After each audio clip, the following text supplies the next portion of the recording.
revenue from utilizing the natural resources, but has not given firm security guarantees to war-torn Ukraine, a key Ukrainian demand. U.S. President Donald Trump said he was expecting his Ukrainian counterpart Volodymyr Zelensky in Washington to sign the deal this week after the two leaders exchanged strong words about each other.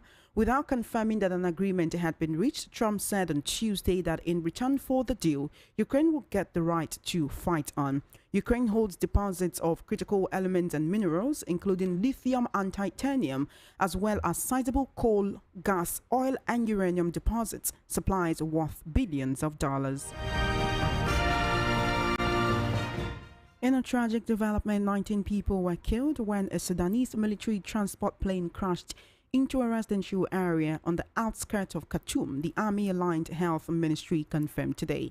The Antonov aircraft went down on Tuesday night near Wadi Saidna Air Base, a major Sudanese military hub in Omdurman, northwest of the capital. The Sudanese army, which has been locked in a violent conflict with the paramilitary Rapid Support Forces RSF since April 2023, stated that the plane crashed during takeoff, resulting in fatalities among both military personnel and civilians. Witnesses reported hearing a loud explosion and seeing damaged homes in the area. The crash also triggered power outages in nearby neighborhoods. While initial reports from pro-democracy activists suggested that 10 people had died, the health ministry confirmed the toll had risen to 19. Emergency teams rushed injured civilians, including children, to a nearby hospital for treatment. Speaking anonymously, a military source attributed the crash to a technical malfunction but did not provide further details. These incidents signal an escalation in the nearly 2-year-long conflict between Sudanese Army Chief Abdel Fattah al-Burhan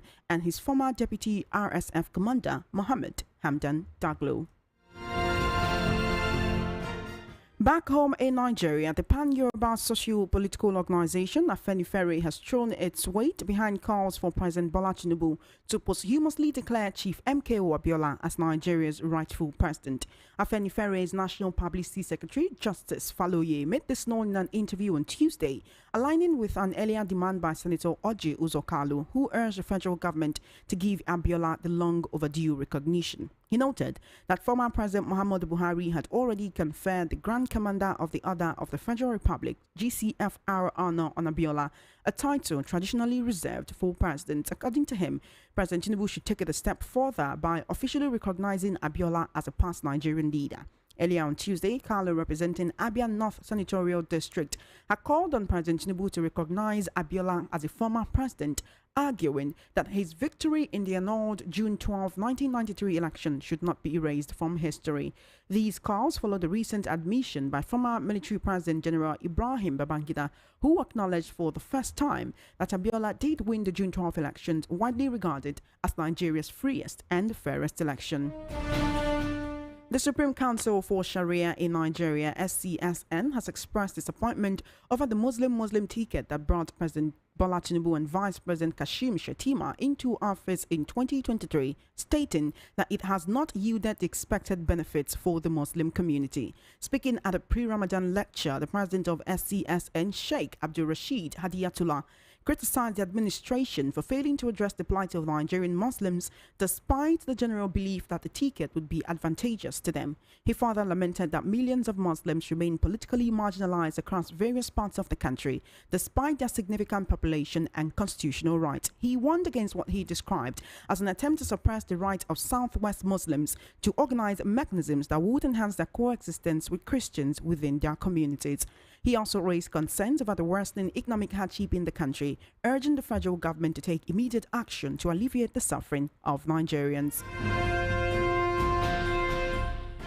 President Bola Tinubu's state governors, leaders and other stakeholders on Tuesday night attended a meeting of National Caucus of the ruling All Progressives Congress, APC. The meeting took place at the banquet hall of the presidential villa in Abuja. The meeting holds ahead of the National Executive Council meeting of the party, expected to take place at the party's headquarters today. It is the first meeting of the party since President Tinubu assumed office on May 29, 2023. Last year, meetings of National Caucus and the National Executive Committee scheduled for September 11 and 12 in Abuja were postponed indefinitely. On Monday, a founding member of the party and former governor of Kaduna State, Nasir El-Rufai, had accused the party leadership of failing to convene a meeting, even as he said the party is losing its progressive ideals. VOP News gathered that some of the issues for discussion at the caucus meeting included the timetable and schedule for a non-elective convention in line with the party's constitution, the review and deliberation on the report from the National Legal Advisor concerning ongoing litigations involving the party in several courts across the country, a presentation on the establishment of the Progressive Institute, TPI, a think tank for policy formulation for the party, amongst others. In attendance were Vice President Kashim Shettima, Senate President Godswill Akpabio, Speaker of the House of Representatives Tajuddin Abbas, and APC National Chairman Abdullahi Ganduje. Human rights lawyer and activist Femi Falana, who's a senior advocate of Nigeria, has revealed his intention to sue former military President General Ibrahim Babangida, retired, over what he described as malicious and illegal detention for opposing the annulment of the June 12, 1993 election, which Chief Moshood Abiola won. Falana, who made his intentions known while speaking on the Monitor television program on Tuesday night, said he's preparing a lawsuit against Babangida for detaining him alongside the late legal luminary Chief Gani Fawahimi, who was also a senior advocate of Nigeria, and 3 others during the military regime. Falana revealed that he and his colleagues were persecuted for opposing the annulment of the presidential election and vowed to challenge the detention.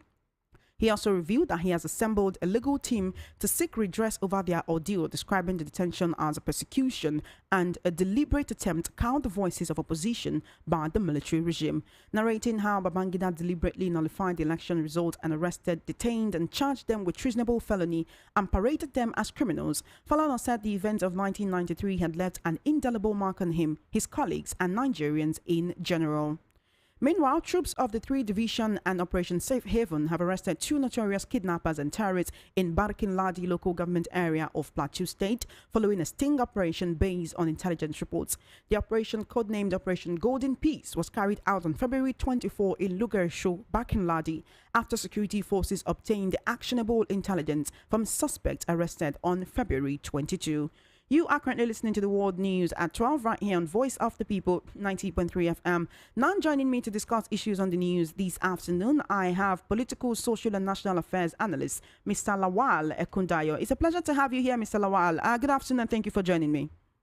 Good afternoon. Nice having you. Hello, Mr. Lawal. Can you hear me? Yes, I can hear you. Great. It's great to hear from you. Thank you so much for joining me. I'm with you. Yes. So I want to talk about the Sharia Council of Nigeria actually lamenting, the Supreme Council for Sharia in Nigeria lamenting that the Muslim ticket has failed and they cannot see how it has benefited Muslims in the country in any way. And it is quite sad when you look at it, and you can see that these people supported the Muslim ticket because of what they believed would accrue to them, because of what they believed will come, all the different benefits that would accrue to them. So the whole thing about supporting the Muslim ticket was to favor the Islamic Council. Was it so that Sharia law can be implemented all over Nigeria as it's been slowly encroaching into the southwest? And why the lamentations now when they're not getting what they wanted? The problem is that in Nigeria here, in this part of the world, we kind of allow religion to influence everything we do. Yeah. So it's causing a lot of problems. What do you mean by Muslim ticket? That was some kind of way of deteriorating the people from the right thing. We want the right person to do the job. We're talking about religion. What has that religion got to do with a good person to do the job?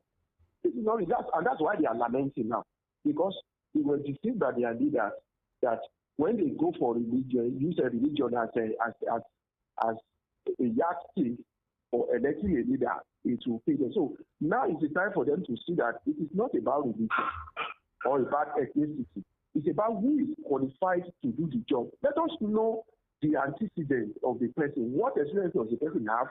Where is the person coming from? Where you get it? From there, we'll now know whether the person is fit to do the job. Now, they are regressing because they were deceived by their leaders. Now, we should put this religion aside. Let's put religion aside and look for the right person to do the job. And when we put the right person to do the job, no matter even when it comes, even if it's from traditional or it doesn't even have any religion, that's not the point. As long as he can move us to the next level we want. So that is my submission on that. When you look at it critically, Mr. Ekundayo, you can actually see the where the problems is coming from. In January 2024, the same Sharia Council came to say that they regret backing the Muslim ticket. January 2024, it was less than 1 year after President Tinubu came into office, right? You talked about the division along not just religious lines, but also ethnic lines. If he was actually favoring the Muslims more than people who practice other religions, would there be these lamentations as we are seeing it now? Is it that there are people in Nigeria who do not mind that the whole country might even burn to the ground as long as they are benefiting from the largest? Now, that is what I keep saying, that the people need to, the electorate need to think twice when it comes to leadership. In Nigeria, we need to be thinking twice. We shouldn't be subjected to all these irrelevant things that are needed when it comes to choosing a leader. What we want is a good leader. Now, this is a lesson to the electorate. These leaders will come again and begin to use another style. They should see through that is not what we need. What we need is a leader that will come and prove to us what he can do. Let him come and say it now. Let him come to the press. Tell the people what he has. That will make him to be the leader that we all want. Not this type of coming and telling us about religion and telling us about whether he has money or not. So it's a lesson to the people. I'm glad that this thing is happening and they are regretting. Because if they don't regret, they will look like it's working. So the next presidency that is coming should not be about religion, should not be about ethnicity, should not be about whether the person is rich or not. It should be about the person who is competent to do the job. That's what I have to say.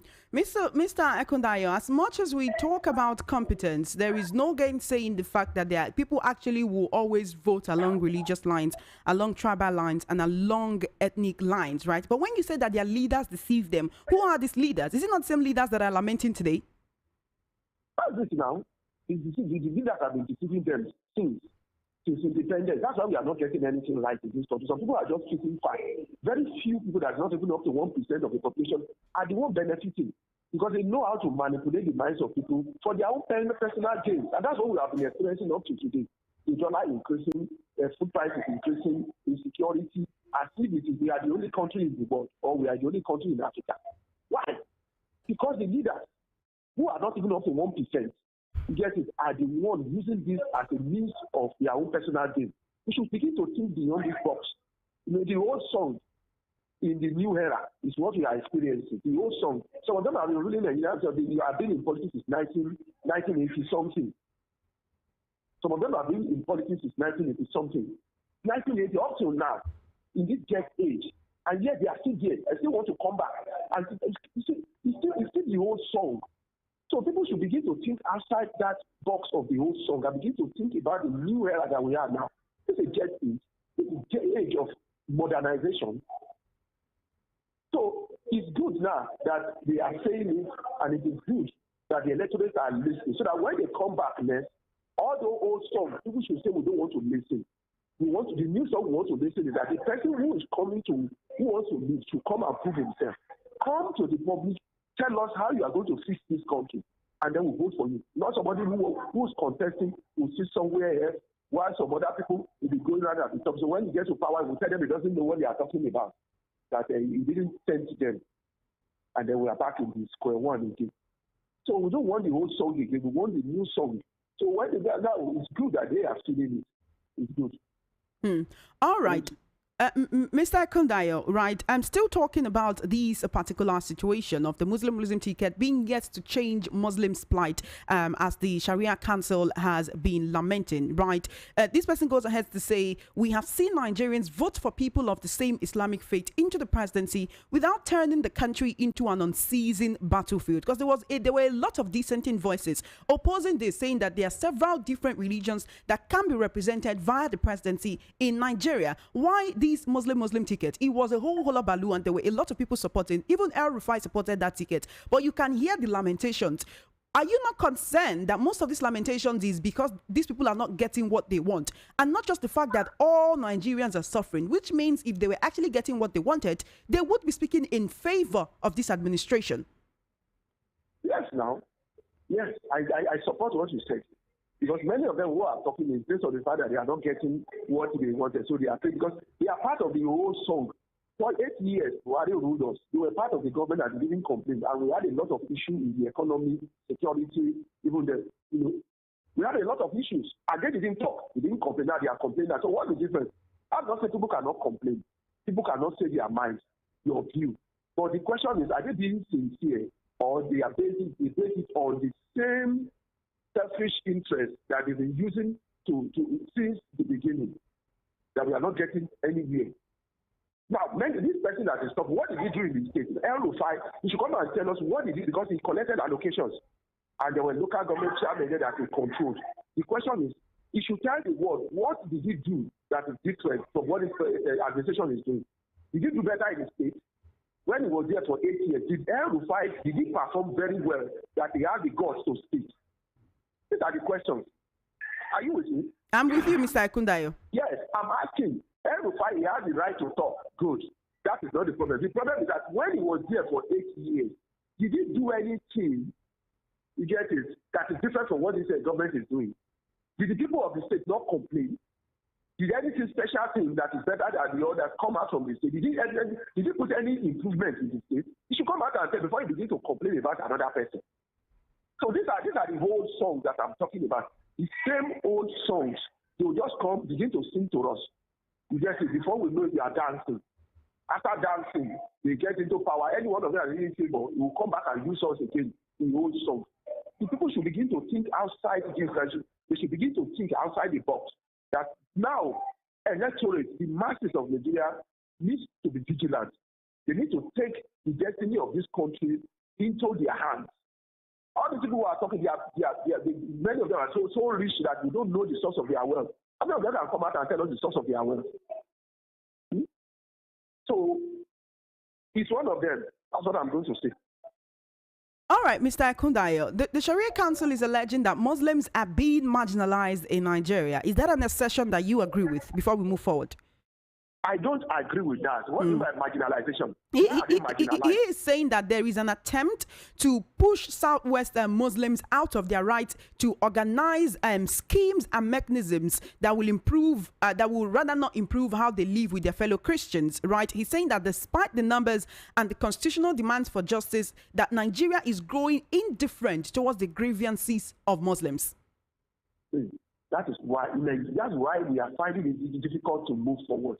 We can't. I think, how can we move forward? These people will come back and begin to tell us something that doesn't benefit us. What do you mean by Muslim? Where is Muslim marginalized? Where I have that they are Muslims, nobody is marginalized. Everybody is doing their own thing. Even the traditional rulers are the traditional worshippers. You get it? That are not Christian or Muslim. They are enjoying their life here now. So where do we see all that? It was this Boko Haram that was at some point killing people who are not Muslim. We had that now. And those ones are not complaining. So why are they not complaining? It's because when some of them are just stooges of these politicians. They are stooges of politicians. They just come in and then they create all this, they manipulate the masses. And when they manipulate the masses to their end, the moment they do anything again, that they know it's not favoring them or they want something from the government or whatever, they create all these issues again. So that is what it is. Nobody is being marginalized. Even the traditional worshippers, they are not being marginalized. Everybody has their own, whatever they are doing. They are being marginalized. Yeah. This is justice and fairness. Mr. Akundayo, there are people who believe that if it wasn't a Muslim ticket, if it was a Muslim Christian or the president or vice president was from a different region, right, that there would have actually been a larger hue and cry than what we are hearing at this moment. But because it's President Tinubu and his supporters don't want to seem like they are suffering too much, so they don't just want to criticize his administration or criticize his policies too much. Do you believe that if the president was from a different region, the criticism would have been much louder than it is right now? I don't. What I believe is that let me just say what I want, Nigerians. I think I should jump to that side. Is to begin to see their future. What do you want? Nigerians should be asking themselves, what do I want in Nigeria in the next 15 years? What? Everybody wants justice. Everybody wants a good standard of living. Everybody wants to be comfortable. All these songs they are singing, which one of them will bring that thing that we want, the goodness of this country to us? Which one? All those songs they are singing, Muslim ticket, Muslim Christian ticket, whatever. Nobody is even talking about the traditional worshippers. So if those ones come out, nobody will vote for them because they are traditional worshippers. And those ones should be those that should be complaining about marginalization. But we don't really hear any complaints from them. So all these people should be to think outside. Anybody can rule Nigeria as long as you are a Nigerian and we see that you are qualified to hold that post. Now Muslims are suffering, they are complaining. When Christian was there, we also complained because these people, they are old songs. They are old songs. They'll come back and sing to us different songs. What else are they going to tell us? They'll tell us another thing in order to manipulate the Nigerians. So we should get out of all this old song that is not working. What is Muslim ticket? What is Christian ticket? What is it? Does that really put food on the table of a common man? Does it bring justice to a common man? Religion should not be any justice at all or ethnicity for electing a leader. As long as that leader is a Nigerian, he's qualified. Let him prove himself. Come out, prove yourselves. Tell us your manifesto. Tell us what you have for us. Tell us how you are going to fix Nigeria. And then let us vote for him. I don't care where he comes. Even if he's a white man that comes to Nigeria, as long as he's a Nigerian, he's free to rule if he has the capability to rule. I want to be happy. I want Nigerians to be happy. So I don't care who's going to rule us. He's going to come in as a servant and he's going to serve the nation. Not all these ones that come in as demigods. They know how to use us. They know how to manipulate us. They know how to rule us. And that is what they are doing. They are master over us. And now they are singing another song, Muslim ticket. The next one, if it comes to one region, the next one comes to another region. Which region is not suffering in Nigeria? Which region? They are all suffering now. So which region is not suffering? I'm in the south, I'm in the west here now. Am I enjoying? My salary, I said before, my salary was in 2010, my salary was 40,000. I can buy 4 bags of rice. Now my salary is 80,000. I can't buy 1 full bag of rice. Is my life improving? It's not. So those are the questions we need to ask. Those are the questions that need answers. Not just Muslim tickets, Muslim Christian tickets, whatever. These are old songs. These are old songs. We don't want it again. Mr. Akondayo, let's quickly talk about the Afenifere backing calls for President Tinubu to declare MKO Abiola as declare and recognize him as one of Nigeria's past presidents. One cannot but wonder why these calls are coming now. Could it be because of the, would I say, royalties and emoluments that accrue to past president to be paid to his family? Is that the reason why these calls are coming now? What is this going to solve? Now, the thing is this, I have a slogan for it. The slogan is death. I mean, medicine after death. Medicine after death. The man is dead. You have annulled the election. You have caused problem in the country and you are telling us this. What we need is justice. We don't need a celebration because it's useless. What will be justice in this case? Now, the question is those who annulled those elections, they should face justice. They should set up a court. And try them and see their involvement in this. That is when we can get justice and be able to move forward. Is it not the same people who are known? Is it not the same people who are known that are celebrating, like talking now, as if they did, as if it's like something that just passed by like a wind? This is causing a problem all over the country. And now they are still there. They are collecting pension, they are collecting evolution, they are collecting benefits from the government, and they are telling us that is that what we need justice. Those people who are new election, those who were involved during that election, those who are in government and were involved during that election time must be brought to book. They need to be tried to see who actually caused that problem. So that is the justice I'm talking about. Look at what Buhari did to MKO. What do you mean by immortalization? It makes no sense. What we need is justice. If you want to immortalize the person, you try those people who are involved. When you try them, that is when the person is immortalized, not giving him a name, not naming his street after him, not naming. Those ones they have no meaning. They have no meaning at all. They are waste. What we need is justice. The annulment was done during the time of Ibrahim Babangida. Has it come to tell us what exactly happened? Why has it come to tell us? He has not. It's just pocket of information we are getting here and there. They should face justice. Set up a panel or the Judiciary Council panel to try all of them. Look at what happened during the Second World War, the Nazi war in 1945. People, when they were held, those people who did that war were tried across the world. Do you remember? Hello? I'm with you, Mr. Ekundayo. I said they were tried now. Those who planned the Second World War, all of them were tried. Even when some were even 18 years on wheelchair, they tried them, and those who are supposed to be jailed, they were jailed.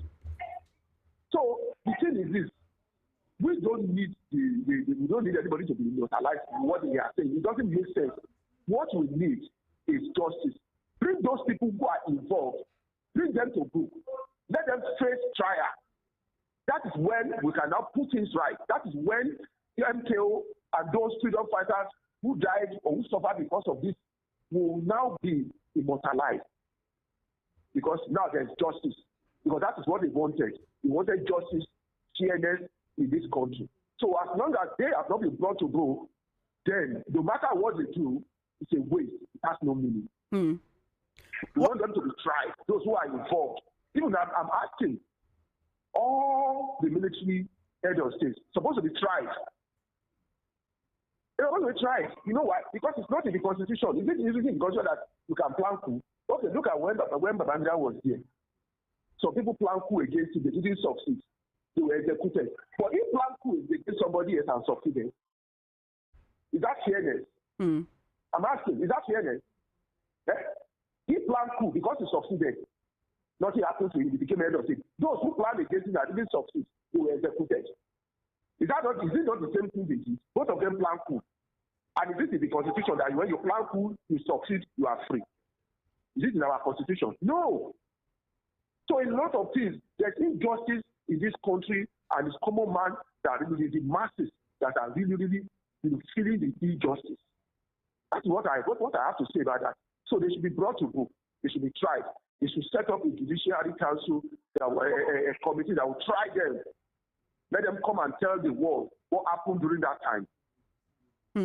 Mr. Ekundayo, just before you go, I was still talking about the Afenifere. Its youth leader, that's the leader of the Afenifere Youth Wing, Niola Jajuni, has been in the kidnappers' den for quite a few days now. Recently, I think it was on Monday, a video was released of him begging for his life, where the abductors threatened to kill him by 3 p.m. on Monday if 100 million naira ransom is not paid.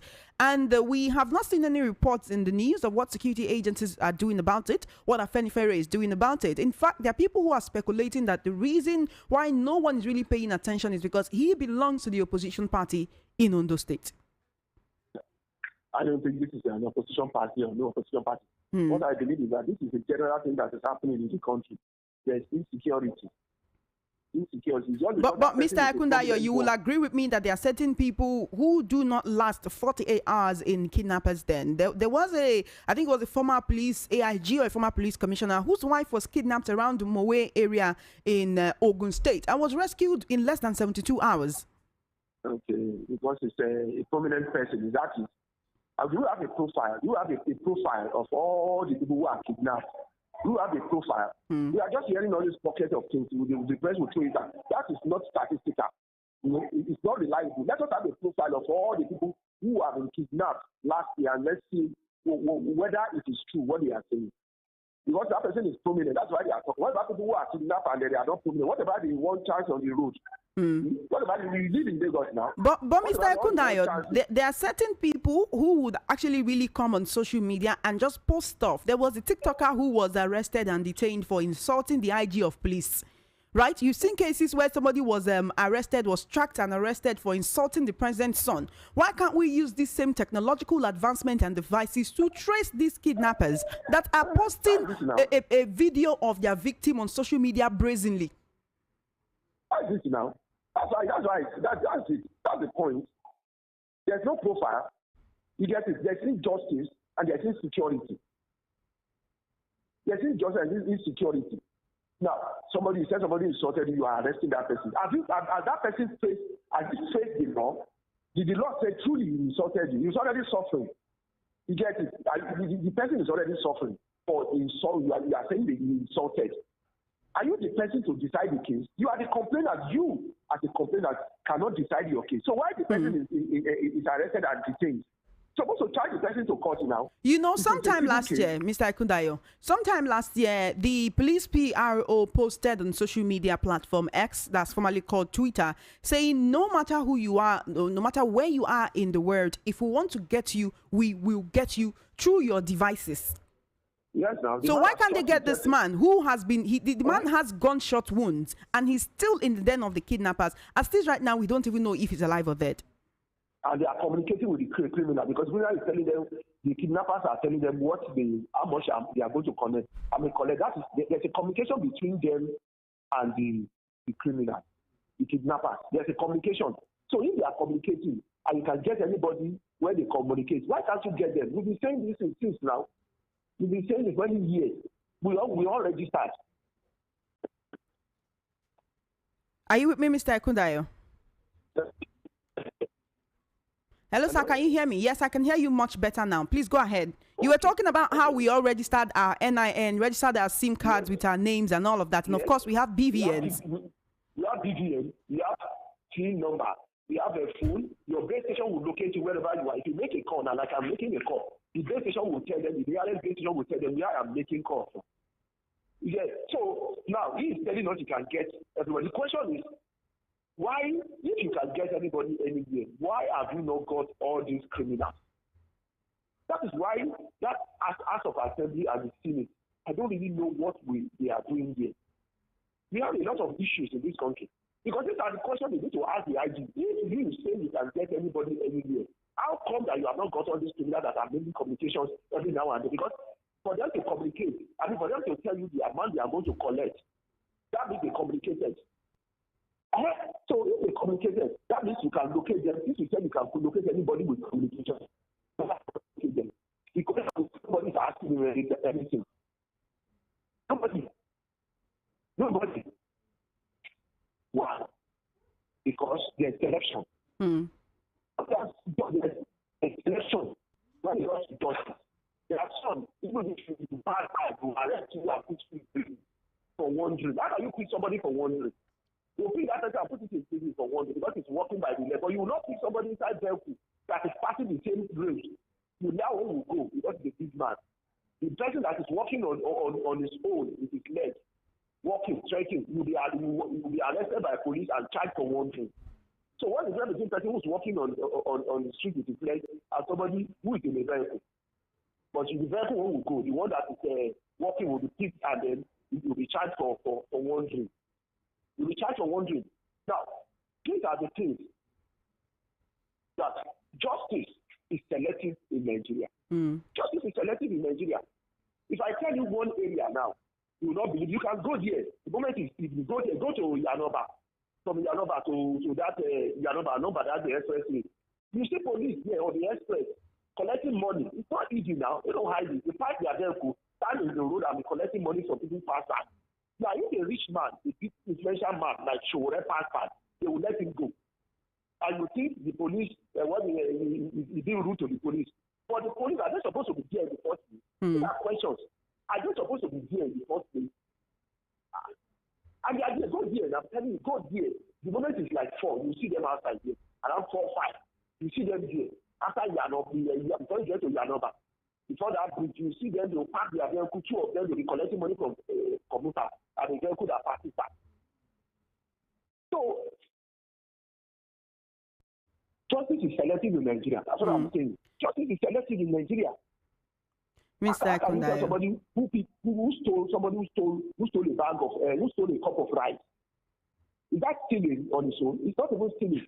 Now, somebody who took a cup of rice, is charged to court and jail for 5 years or 3 years. Somebody who stole billions.